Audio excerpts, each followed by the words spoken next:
Good morning, gang. Happy Sunday morning.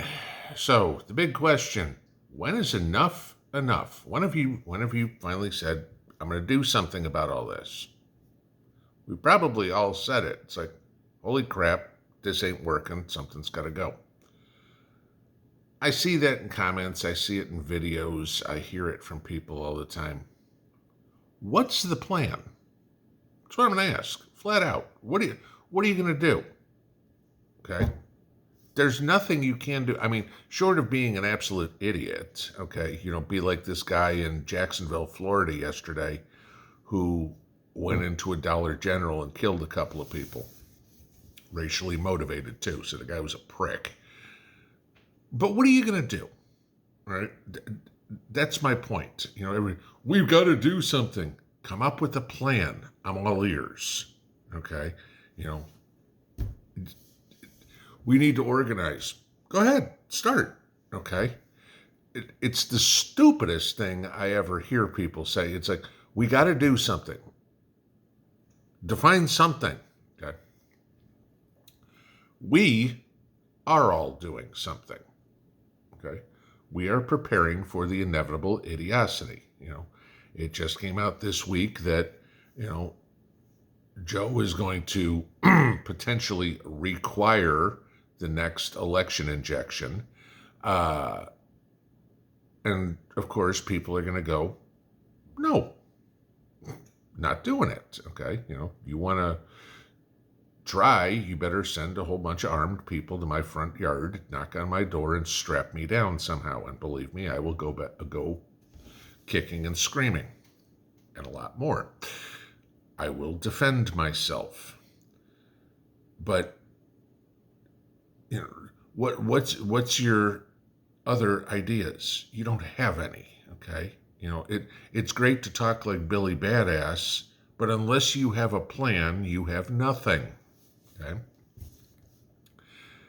The plan we should all have is doing exactly what we are doing, is preparing ourselves to live through another nightmare just like we did in 2020, where the stores are all shut down, everybody loses their jobs, the economy completely goes in the toilet.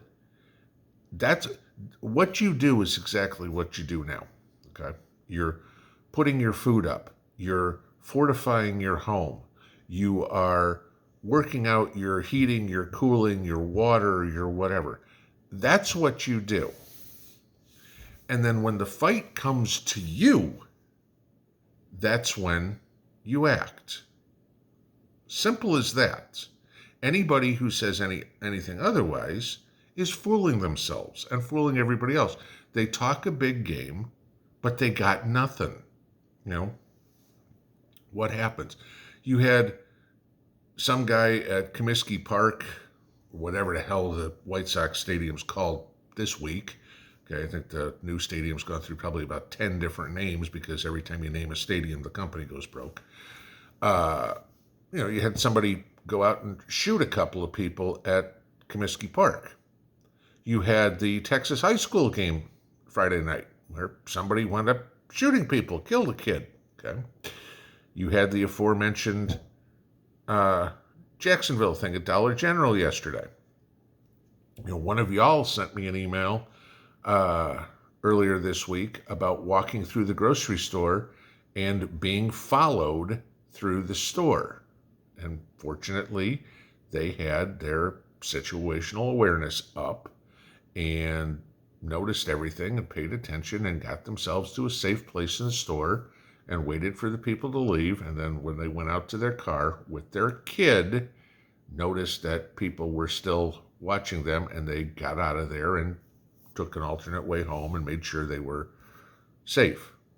The downside to that one is I wouldn't have gone home. I would have made a beeline straight to the police station. And that's where I would have stopped, gone in and got the cops, and had the cops escort me home.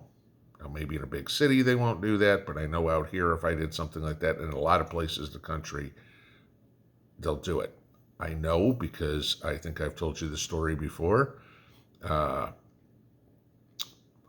about having the police give me an escort home one time because I had an issue with somebody who was on a rampage. I'm trying to choose my words carefully here. This is the thing. I told you the other day about people going, oh my God, I've got to move out to the country. I've got to go off grid. People are getting it, okay? The country is waking up that we are going into authoritarianism. Here's the catch, okay? Authoritarianism is great for the people who are in control. But start looking at the other side. What are they in control of? They can say they're in control, but if nobody listens, if nobody obeys, they're not in control of anything. If everybody says, oh, they're going to get out their stormtroopers and force you to obey, good luck, okay? Again, Hirohito and behind every blade of grass, okay? There are plenty of stupid people who would follow Joe or Barry or Nancy or Chuck or any of these people till the ends of the earth.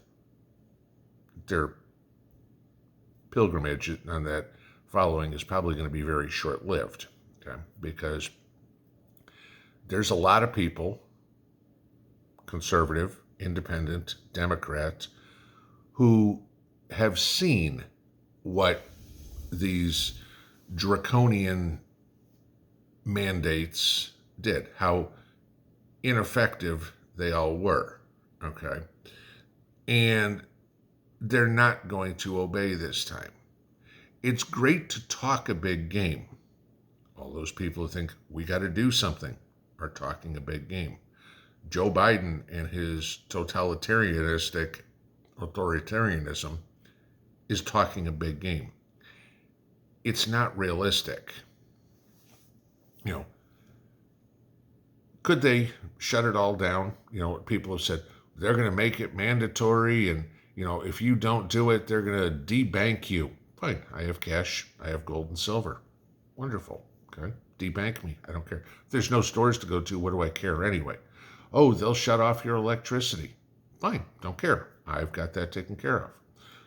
You're not going to shut off my gas. I own it, okay? It's in my backyard. You can't do anything about it. They're not going to let you buy gasoline. Fine, I don't need to go anywhere, okay? I've got everything put together that I need here. The way you fight back is to make them irrelevant. They can say, we're going to do this. And you go, I really don't care.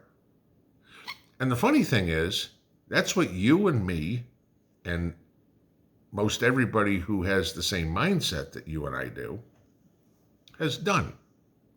We've figured out and worked hard at making ourselves self-reliant and immune to stupidity. Okay? Maybe we have our own stupidity. Okay? Do things, we all do things that, oh my God, that was a pretty dumb idea. Okay? We all do that. Okay? We just haven't made a career out of it. Haven't done it for 50 years and got rich in the process. But keep doing what you're doing. That's how you fight back. The less the less people that conform, the less power they have. The emperor has no clothes. He can say whatever he wants. If nobody listens, who cares? I'm going to ban ceiling fans. I'm going to ban gas stoves. Fine. I'm not replacing mine. I will keep using it. Simple as that. Okay? I'm going to ban gasoline vehicles. Good luck. Okay? Not going to happen. Companies try this all the time, and it backfires. How many, can we just talk about Disney or Budweiser or Dick's Sporting Goods or whatever, and they make some sort of determination. We're not selling modern sporting weapons anymore. And all the people who were hunters or sportsmen or anything like that said, fine, Dix, we won't shop there anymore. We won't buy basketballs or baseballs or camping gear or anything like that there anymore either. And Dix goes, oh, crap, this doesn't work. Don't have to tell you about Bud Light. I don't have to tell you about Disney. If we just ignore a lot of what they say and say, don't care, not doing it, they don't have the ability to enforce what they're trying to do. If they want to try with force to do it, that would last a couple of days tops, because as soon as word gets out, as much as everybody says, well, they cut off communications and there'd be no internet, no phone, and we'd never know. Word of mouth spreads real fast, guys. If somebody in your town all of a sudden was dragged out of their house, by the hair, so they could enforce some sort of protocol, everybody's going to know real quick, okay? Because somebody saw it, the neighbors know what's going on, and they're going to tell everybody they know. And then the old commercial, and they told two friends, and so on and so on and so on. And so the next thing you know, every time there's a knock on the door, there's a knock going the other way through the door. That's how you fight back. You fight back by continuing your preps. You don't fight back by freaking out, by saying stupid stuff, by threatening people. That doesn't get you anywhere. It may make you feel like Billy Badass, but the most important thing you can do is to continue doing exactly what you're doing, which includes continuing to tell other people, hey, you might want to do this. I know we are all sick of it. We've all been called crazy for years. Except there's a lot of people who are now coming to us and saying, how do you do this? What do you think I should have? Where can I get? Because they're waking up. They're realizing that everything that they voted for is turned to shit. Keep prepping. It's the best way to fight back. Pinball out.